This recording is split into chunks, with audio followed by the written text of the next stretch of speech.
மலைகளை குறித்து நம்ம தொடர்ந்து தியானித்து வருகிறோம். ஸோ அந்த சீரீஸ்ல இன்னைக்கு நம்ம பார்க்கக்கூடிய மலை கர்மேல் பர்வதம், மவுண்ட் கார்மல்.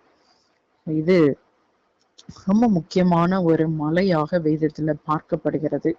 மலைகள் குறித்து நம்ம பார்க்கும் பொழுது அதுல என்கவுண்டர், தேவனோடு கூட நடக்கக்கூடிய சந்திப்பை குறிக்கக்கூடியதாக இருக்கு. உயர்ந்த ஆவிக்குரிய அனுபவத்தை உணர்த்தக்கூடியதாக இருக்கிறது. இப்படி பல அர்த்தங்கள் மலைகளுக்கு நம்ம சொல்லிக்கொண்டே போகலாம். இப்போ இந்த கர்மேல் அப்படிங்கிற இந்த வார்த்தைக்கு அர்த்தம் என்ன அப்படின்னா கார்டன் லேண்ட், அதாவது தோட்ட நிலம், இல்லைன்னா ஃப்ரூட்ஃபுல் ஃபீல்டு, கனியுள்ள வயல்வெளி அப்படிங்கிறது தான் இந்த கர்மேல் அப்படிங்கிற இந்த வார்த்தைக்கான அர்த்தம். இப்ப இந்த மலை பொதுவாகவே மிகவும் செழிப்பானது, பார்க்கவே ரொம்ப அழகாக இருக்கும். வடக்கு இஸ்ரேல், நார்த் இஸ்ரேல்ல மத்திய தரைக்கடல், மெடிட்ரேனியன் சீயை பார்த்தபடி இந்த மலை இருக்கும். இந்த மலை தேவனுடைய அழகுக்கும் ஆசீர்வாதத்திற்கும் ஒரு அடையாளமாக இருக்கிறது. செழிப்புக்கும் பரிபூரணத்திற்கும் ஒரு அடையாளமாக இருக்குது. அதே நேரத்துல ஒரு கண்டிப்பு, ஆவிக்குரிய காரியத்தை கண்டிக்கக்கூடிய ஒரு இடமாக இருக்குது. அதே போல பொய் கடவுள்கள், தெய்வங்களுக்கு விரோதமாக ஆண்டவருடைய வல்லமை வெளிக்காட்டின ஒரு இடமாகவும் இருக்கிறது. இந்த பர்வதத்தை பத்தி அநேக இடங்கள்ல வேதத்துல சொல்லப்பட்டாலும் ரொம்ப முக்கியமான ஒரு இடமாக 1 ராஜாக்கள் 18வது அதிகாரத்துல நம்ம அதை பார்க்கிறோம். 1 ராஜாக்கள் 18:20 அப்படியே ஆகாப் இஸ்ரவேல் புத்திரர் எல்லாரிடத்திலும் ஆட்களை அனுப்பி கர்மேல் பர்வதத்திலே அந்த தீர்க்கதரிசிகளை கூடி வரும்படி செய்தான். இந்த சம்பவம் என்ன அப்படின்னு சொல்லி பார்த்தா, இஸ்ரவேல்ல மிகவும் பொல்லாத ஒரு ராஜாவாக ஆகாப் இருந்தான். அவன் இந்த பாகால் அப்படிங்கிற இந்த கானானிய ஒரு கடவுளை வணங்கக்கூடியவனா அவன் இருந்தான். அவனுடைய மனைவியின் மூலமாக இந்த பொல்லாத வர்ஷிப், அதாவது பால் வர்ஷிப் உள்ள நுழைகிறது. அந்த மனைவி இந்த அஸ்தரோத் வணக்கத்தையும் உள்ள கொண்டு வருகிறாள். இந்த பாகால் எதுக்காக வணங்குவாங்க அப்படின்னா, ஸ்டார்ம் காட், புயல் கடவுள். இந்த புயல் தான் மழையை கொண்டு வரும். அப்போ பாகால் தான் மழையை கொண்டு வரக்கூடிய ஒரு கடவுள். அவர் தான் இந்த செழிப்புக்கு காரணமானவர். இந்த கர்மேல் பர்வதம் முழுவதும் செழிப்பாக அது மழை பெய்து செழிப்பா இருக்குன்னா அது காரணமே பாகால் அப்படின்னு அவன் நம்பி அதுக்கு வீணான ஒரு வணக்கத்தை அவங்க செலுத்தி கொண்டு இருந்தாங்க. நடந்த சம்பவம் என்ன அப்படின்னா, இந்த எலியா என்கிற கர்த்தருடைய தீர்க்கதரிசி ஆண்டவருடைய கட்டளையின்படி வானத்தை அடைத்து போடுகிறார். 3 வருஷமா மழையே இல்லை அங்க. அப்ப இந்த இடத்துல ஜனங்களுக்கு உணர்வும் இல்லை. பாகால வணங்குகிறோம், ஆனா மழை வரலையே, ஏன் அப்படிங்கிறது அவங்களுக்கு அந்த உணர்வே இல்லை. இப்ப இந்த ஜனங்களுக்கு தேவனோடு ஒரு சந்திப்பு ஏற்பட வேண்டும், ஒரு மனம் திரும்புதல் உண்டாக வேண்டும். அப்ப இந்த தீர்க்கதரிசி ஆகாப சேலஞ்ச் பண்றார். உன்னோட பாகால் தீர்க்கதரிசி 450 பேரு, அதே போல அஸ்தரோத்தை வணங்கக்கூடிய தோப்பு விக்கிரங்களை வைத்து வணங்கி அந்த பந்தியில சாப்பிடக்கூடிய 400 தீர்க்கதரிசி இவ்வளவு பேரையும் கர்மேல் பர்வதத்துக்கு இஸ்ரவேல் ஜனங்கள் எல்லாரையும் அவங்களோடு கூட அழைத்து கொண்டு வா, நான் உனக்கு காண்பிக்கிறேன் ஹூஸ் த ரியல் காட், ஆண்டவர் யாரு அப்படிங்கிறத நான் உனக்கு காண்பிக்கிறேன் அப்படின்னு சொல்லி தைரியமாக சவால் விடுகிறார். இப்ப இந்த கர்மேல் பர்வதம் எவ்வளவு ஒரு டென்ஷன் நிறைந்த ஒரு இடமாக இங்க மாறுகிறது பாருங்க. காலையில இருந்து சாயங்காலம் வரைக்கும் இந்த பாகால் தீர்க்கதரிசிகள் தங்களை அடித்து கொள்வதும், அப்படி கீறி கொள்வதும், சத்தமிடுவதும், பயங்கரமா சத்தத்தை எழுப்புவதும், இப்படி எவ்வளவோ பண்ணிட்டு தங்கள் பலி செலுத்தின அந்த மாடை அக்கினி வரணும், அத பதில் அளிக்கணும் அப்படின்னு சொல்லிட்டு என்னென்னமோலாம் சர்க்கஸ் பண்ணி பாக்குறாங்க. ஒன்றும் நடக்கவில்லை. மவுண்ட் கார்மல், இந்த கர்மேல் பர்வதம் பாகாலுக்கு சொந்தமானதுன்னு அவங்க நினைத்து அதை வணங்கி கொண்டு, பாகால் வணக்கத்தை வணங்கி கொண்டிருந்தவங்களுக்கு ஒன்றும் புரியல. ஏன் தங்களுடைய பாகால் கடவுள் பதிலளிக்கவில்லை, ஏன் மழையும் நிறுத்திட்டாரு, ஏன் இப்போ அக்கினியாலும் பதிலளிக்கல அப்படின்னு அவங்களுக்கு ஒன்றும் புரியவில்லை. ஆனா இப்போ எலியா டேர்ன் எடுக்கிறாரு. அவரு முதலாவது பலிபீடத்தை செப்பனிடுகிறார். இப்ப இந்த கர்மேல் பர்வதம் நம்முடைய வாழ்க்கையில உணர்த்தக்கூடிய ஒரு காரியம் என்னன்னா, repentance comes before restoration. தெய்வம் நம்மை சீரமைப்பதற்கு முதலாவது நம்ம வாழ்க்கையில நடக்க வேண்டிய ஒரு காரியம் மனம் திரும்புதல். அதை ஜனங்களுக்கு அவர் உணர்த்துகிறார்.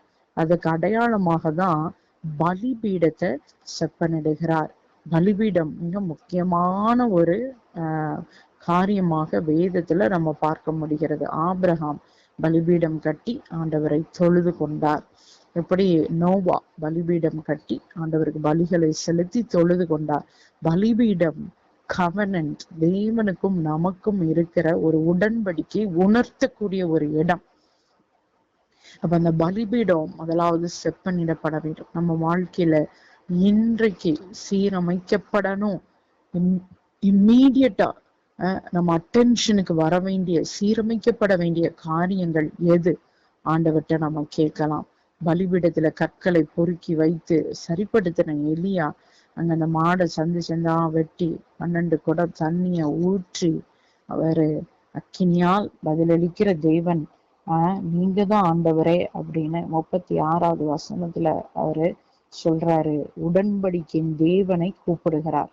ஆபிரகாமுக்கும் ஈசாக்குக்கும் யாக்கோபுக்கும் தேவனாகிய கர்த்தாவே, இஸ்ரவேலிலே நீர் தேவன் என்றும் நான் உம்முடைய ஊழியக்காரன் என்றும் நான் இந்த காரியங்களை எல்லாம் உம்முடைய வார்த்தையின்படி செய்தேன் என்றும் இன்றைக்கு விளங்கும். ஏதோ எலியா அவர் ஒரு எமோஷனலா ஒரு சேலஞ்ச் பண்ணார்லாம் கிடையாது. ஆண்டவர் சொன்னார், நீ போய் ஆகாப சேலஞ்ச் பண்ணு, கூப்பிடு, இந்த மாதிரி பலிபீடத்தை செப்பனிடு, பலியிடு, நான் உனக்கு பதில் கொடுப்பேன். எப்படி? அக்கினியினால் நான் பதில் கொடுப்பேன், அதுக்கு பின்னாடி மழையையும் கொடுப்பேன்னு அவர் சொல்லியிருக்கிறார். அதபடிதான் இவர் வந்தார். அவர் சொல்றாரு, ஆண்டவரை என்னை கேட்டருளும் அப்படின்னு சொன்ன உடனே ஆண்டவர் அக்கினியினால் பதில் கொடுக்கிறார். ஜனங்களுக்குள்ள ஒரு பெரிய மாற்றம் வருகிறது. ஜனங்களும் அந்த காட்சியை பார்த்த உடனே, ஐயோ ஜீவனுள்ள தேவனை விட்டு திரும்பிட்டோமே, பின்வாங்கி போயிட்டோமேன்னு அன்றைக்கு ஒப்பு கொடுக்கறாங்க. இதுல முக்கியமா கவனிக்க வேண்டிய ஒன்று என்னன்னா, எலியா இதெல்லாம் நடக்கிறதுக்கு முன்னாடி சொல்றாரு, எந்த மட்டும் 2 நினைவுகளால் குந்தி நடப்பீர்கள். இங்கிலீஷ் பைபிள்ல ஒரு டிரான்ஸ்லேஷன்ல எப்படி இருக்கு அப்படின்னா, நீங்க எவ்வளவு நாள் வரைக்கும் 2 ஒப்பீனியன்ஸ், நீங்க 2 ஒப்பீனியன் மத்தியில துள்ளிட்டு கிடப்பீங்க. How long will you waver between 2 opinions? இன்னைக்கு தெய்வ ஜனங்களாகிய நம்மளுக்கு நிறைய ஒப்பீனியன்ஸ், 2 ஒப்பீனியனுக்குள்ள அப்படியே மாத்தி ஜக்லிங். இதுவா அதுவா, இதுவா அதுவா, எவ்வளவு நாள் நம்ம இப்படி தடுமாற போகிறோம்? தேவனுடைய காரியமா உலக காரியமா, பணமா தேவனா, நம்ம என்னுடைய நேரமா ஆண்டுடைய நேரமா, எது? ஏன் இந்த குழப்பங்கள் நம்ம தெய்வ ஜனங்களாகிய நம்மளுக்கு இன்னுமே தொடர்ந்து கொண்டிருக்கிறது? தேவன் குழப்பத்திற்கான தேவன் அல்ல. வேதம் சொல்லுது, God is not the God of confusion but of order. தேவன் ஒழுங்கின் தேவன், ஒழுங்குபடுத்துகிற தேவன், சீரமைக்கிற தேவன். அப்ப நம்ம இந்த வேற கடவுள்கள் நம்ம வாழ்க்கைக்குள்ள வந்துருச்சுன்னா குழப்பம் வந்துடும் பார்த்துக்கோங்க. இதுவா அதுவா, இதுவா அதுவா. நேற்று தினத்துல ஒரு சகோதரனிடத்துல பேசும் பொழுது அவரு ஒரே கன்ஃபியூஷனா இருக்கு ஐயா, ஏன் இந்த சாங்கியெல்லாம் பண்ணக்கூடாதுன்னு சொல்றீங்க? வை? ஏன் இந்த சடங்காச்சாரங்கள்லாம் பண்ணக்கூடாதுன்னு சொல்றீங்க? ஏன்னா கிறிஸ்தவர்கள் சொல்லிக் கொள்றவங்க இதெல்லாம் பண்ணிட்டு தானே வர்றாங்க, நீங்க ஏன் அதை பண்ண மாட்டேங்கிறீங்க அப்படின்னு சொல்லி கேட்டாங்க. நானும் பாஸ்டரும் சொன்னேன், ஒன்லி ஒன் திங், சத்தியம், ட்ரூத். இந்த ட்ரூத்தை ஃபாலோ பண்றோம், இது என்ன சொல்லுதோ அதை செய்யறோம், இதுதான் நார்மல். இந்த சத்தியத்தை ஃபாலோ பண்றதுனால எங்களுக்கு குழப்பம் இல்லை. we are walking straight. யாரும் சொல்லி கொடுக்க வேண்டிய அவசியம் இல்லை, இல்லையா? இன்னைக்கு அநேக நம்மளுக்குள்ளேயே குழப்பங்கள் இருக்கு. இதுவா அதுவா, இதுவா அதுவா. ஏன்? வாய்?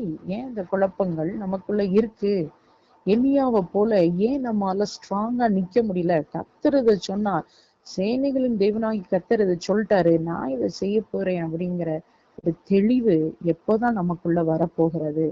பாகால ஒதுக்கும் போதுதான், பாகால விட்டு மனம் திரும்பும் போதுதான் நமக்குள்ள வரும். உலக செழிப்பை நம்பி இருக்கிறோமா? உலகத்தான் நம்ம ஆசீர்வதிப்பான், உலகத்தில் உள்ள பணம் நம்மை ஆசிர்வதிக்கும், என் வேலை என்னை ஆசிர்வதிக்கும், என் திறமை, என் அறிவு என்னை ஆசிர்வதிக்கும், என்னை சுற்றிலும் இருக்கிற இன்னாரிடத்துல இருந்து எனக்கு ஆசீர்வாதம் வரும்னு எப்ப நம்ம நினைச்சிட்டோமோ அதுதான் நம்ம வாழ்க்கையில பாகால். கர்த்தர் தான் நம்மை ஆசீர்வதிக்க முடியும். கர்த்தர் தான் நம்முடைய ஆசீர்வாதத்தின் ஊற்று. ஆண்டவரிடத்துல நம்பினவர்கள் ஒரு போதும் கைவிடப்பட மாட்டார். இந்த மாதத்தோட வாக்குத்தத்தம் சங்கீதம் 40:16, 15:16 இருக்கு. உம்மை தேடுகிறவர்கள் உமக்குள் மகிழ்ந்து களி கூறுவார்களாக. That's it. அவ்வளவுதான். ஆண்டவரை தேடுகிறவர்களுக்கு கலக்கம் வராது, குழப்பம் வராது. அவங்க கர்த்தருக்குள் திடமனதாய் இருப்பார்கள். எலியா அததான் அங்க ப்ரூஃப் பண்ணி காமிச்சார். கர்த்தரை தேடுனா நீங்க ரெண்டு ஒப்பீனியனுக்குள்ள இருக்க மாட்டீங்க. ஞாயிற்றுக்கிழமை போகலாமா, ஆராதனையை விட்டுட்டு போகலாமா பாஸ்டர், யாரும் வந்து கேட்க கூடாது. நமக்கு அந்த கன்ஃபியூஷனே வரக்கூடாது. நான் போகிறேன், எனக்கு ஃபங்க்ஷன் வருது, போகலாமா அப்படின்னு பெர்மிஷனே கேட்கக்கூடாது. அங்க வந்து நம்மளுக்கு அந்த தெளிவு, கர்த்தர் தான் தெய்வம்னா நம்மளுக்கு தெளிவு வந்துடும். He is my Lord, என்னுடைய எஜமான் அவர். அவருக்குரிய நாளாக இந்த நாளை நம்ம நியமிச்சிட்டோம். ஞாயிற்றுக்கிழமை எல்லாரோட கூடி வந்து ஆராதிக்கணும். அதுல there is no second thought. அதுல ரெண்டாவது கருத்துக்கு, மாற்று கருத்துக்கு இடமே கிடையாது. இப்ப இந்த பாகால வணங்கும் போதுதான் இந்த ரெண்டாவது கருத்தெல்லாம் வருது. ஒத்து போறது, காம்ப்ரமைஸ் வருது. உலகத்தோட ஒத்து போகிறோம், போனா போட்டோம், விட்டு கொடுத்துடலாம் அப்படிங்கிற காரியங்கள்லாம் வருது. யாரை விட்டு கொடுக்குறோம்? ஆண்டவரை உலகத்தின் முன்னாடி விட்டு கொடுக்கிறோம், பிசாசின் முன்னாடி விற்று போடுகிறோம். இயேசு கிறிஸ்து ஒரு நாளும் பிதாவை விற்று போடல, விட்டு கொடுக்கல. அவர் பிதாவுக்காக, பிதாவின் சித்தத்தை செய்வதற்கு துணிந்து நின்றார். இங்க கர்மேல் பர்வதத்துல எலியா அப்படிதான் ஒரு காரியத்தை செய்தார். இந்த கர்மேல் பர்வதம், it's the mountain of decision. ஒரு தீர்மானத்தை எடுக்க வேண்டிய ஒரு காரியத்தை நமக்கு உணர்த்துகிறது. கர்த்தரா பாகாலா, யார் உங்கள் கடவுள்? இன்றைக்கு கிறிஸ்தவன் தான் நம்ம சொல்லிக்கொண்டு எத்தனை இடங்கள்ல நம்ம கிறிஸ்தவனாகவே காண்பிக்கல, வாழவில்லை. நம்மளை பார்த்தாவே நிறைய பேருக்கு டவுட் வருது, குழப்பம் வருது. உண்மையிலே இவங்க கிறிஸ்தவர்கள் தானா? கிறிஸ்துவை தான் பின்பற்றுகிறாங்களா? வேதத்தை தான் ஃபாலோ பண்றாங்களா? அவங்களுக்கு நம்மளை பார்த்து குழம்பி குழம்பி குழம்பி கடைசி வரைக்கும் அவன் ஆண்டவருடைய ராஜ்யத்துல வர முடியாதபடி நம்ம ஒரு தடுக்கல் கல்லாய் மாறி விடுகிறோம். நம்ம இன்றைக்கு ஒரு தீர்மானம் எடுப்போம். ரிவைவல், எழுப்புதலுக்கு முன்பாக இந்த ஒரு தீர்மானம் நமக்குள்ள வரணும். அது மனம் திரும்புதலா இருக்க வேண்டும். ஏன்னா இங்க ஒரு எழுப்புதலுக்காக ஜெபிக்கிற சபையா நம்ம இருக்கிறோம். வெறும் வாயினால ஜெபிக்கிறவங்களா இல்ல, நம்முடைய வாழ்க்கையில எழுப்புதலை எதிர்பார்த்து இருக்கிறவர்களா நம்ம இருக்கணும். எழுப்புதல் நம்ம வாழ்க்கையில வரணும்னா repentance is important.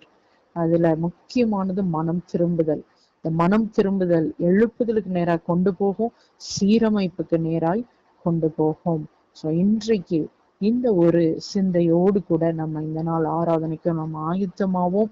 தொடர்ந்து இந்த கர்மேல் பர்வதத்தை குறித்து வரும் நாட்கள்ல இன்னும் அநேக காரியங்களை நம்ம தியானிக்க போகிறோம். கண்களை மூடி நம்ம ஜெபிக்கலாமா? ஆண்டவரே, இந்த கர்மேல் பர்வதத்தை குறித்து இந்த நாள்ல நாங்க தியானித்தோம். எங்களுடைய செழிப்புக்கும் ஆசீர்வாதத்திற்கும் யார் யாரையோ நாங்கள் காரணம் சொல்லி, இவங்களாதான் நாங்க ஆசீர்வதிக்கப்பட்டேன், இவங்கதான் என்னை வாழ்க்கையில உயர்த்தி விட்டவங்க, இவங்கதான் எனக்கு வேலை கொடுத்தவங்க, இவங்க வேலை கொடுத்ததுனாலதான் என் குடும்பம் போஷிக்கப்படுதுன்னு சொல்லி எத்தனை நேரங்கள்ல பாகாலை பல உருவங்கள்ல நாங்க வழிபட்டு கொண்டு இருக்கிறோம். அப்பா, மனுஷனை உம்முடைய இடத்துல வைத்து உமக்கு சேர வேண்டிய மகிமையை யார் யாருக்கோ எது எதுக்கோ நாங்கள் கொடுத்து கொண்டு இருக்கிறோமே, எங்களை தயவாய் நீர் மன்னிப்பீராக. ஆண்டவரே, இன்னும் நாங்க இந்த இரண்டு ஒப்பீனியன்ல வாழவே கூடாதுப்பா. தெளிவு, ஆண்டவரே, உறுதி எங்களுக்குள்ள வந்துவிட வேண்டும் ஐயா. இந்த கர்மேல் பர்வதத்துல எலியா உமக்காக ஒரு மனுஷனாய் தைரியமாய் துணிந்து உம்முடைய நாமத்தை சொல்லி உமக்காக நின்றது போல நாங்களும் நிற்க எங்களுக்கு உதவி செய்யுங்க. எங்களை சுற்றிலும் உம்மை அறியாத ஜனங்கள் இருந்து எங்களை ஃபோர்ஸ் பண்ணா கூட, கட்டாயப்படுத்தினால் கூட உமக்காக வாழுகிற துணிகரம், தைரியம் எங்களுக்குள் எப்பொழுதும் இருக்கும்படியாய் நாங்கள் ஜெபிக்கிறோம் அப்பா. ஆண்டவரே, இந்த விஷயத்துல நாங்க மனம் திரும்பி உம்மை உறுதியாய் பற்றி கொள்கிற மனதை உடையவர்களாக கர்த்தர் எங்களை மாற்றுவீராக. ஆண்டவரே, இது அழகான ஒரு மலையா இருக்கிறது. ஆண்டவரே, தோட்டங்கள் உள்ள மலையா இருக்கிறது. எங்களுடைய வாழ்க்கை கர்த்தர் உலாவி வருகிற தோட்டமாக மாறுவதாக, கர்த்தருக்கு மாத்திரமே சொந்தமான ஆராதனை ஸ்தலமாய் எங்களுடைய சரீரமும் எங்களுடைய வாழ்க்கையும் எங்கள் குடும்பமும் சபையும் மாறுவதாக தாழ்த்தி ஒப்பு கொடுக்கிறோம். கலந்து கொண்ட ஒவ்வொருவரையும் பலப்படுத்தும், உறுதியாய் நிறுத்தும். இயேசுவின் மூலம் ஜெபிக்கிறேன் நல்ல பிதாவே. Amen. God bless you all.